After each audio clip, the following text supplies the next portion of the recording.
Assalamualaikum warahmatullahi wabarakatuh. Selamat siang sahabat kami. Ini saya langsung perdana dengan Bismillahirrahmanirrahim.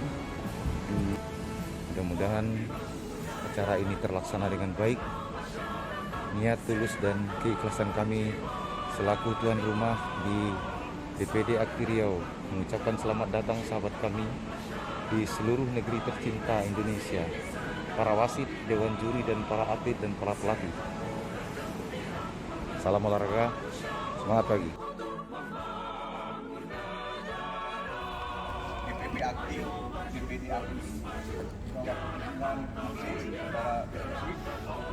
yang luar biasa hari ini melaksanakan kejuaraan daerah Pornas Senam 2022 Juli tangan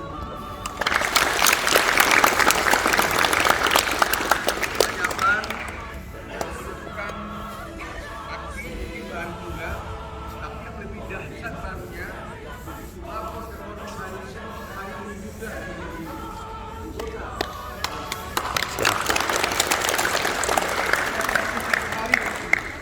karena itu kami ucapkan selamat kepada Akti Riau.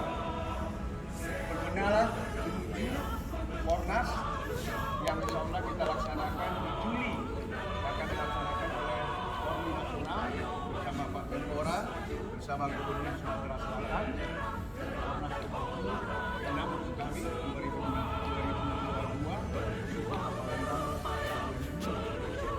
Tentu adik-adik semua pesertanya salah satu cabur yang menjadi andalan Polri Riau untuk kejuaraan nasional. Sesuai amanat Undang-Undang Nomor 3 2005 itu, ruang lingkup olahraga itu hanya 3: prestasi, pelajar, dan rekreasi dan seiring masyarakat. Itulah kita. Jadi kehadiran kita dijamin oleh undang-undang. Oleh karena itu tidak ada yang bisa membuat kita hebat itu ya prestasi bagus. Yang bisa merubah, mengangkat harkat martabat keluarga ya prestasi. Kalau Anda sudah masuk aktif kungfu tradisional Indonesia, ya buktikan Anda bisa menjadi itu.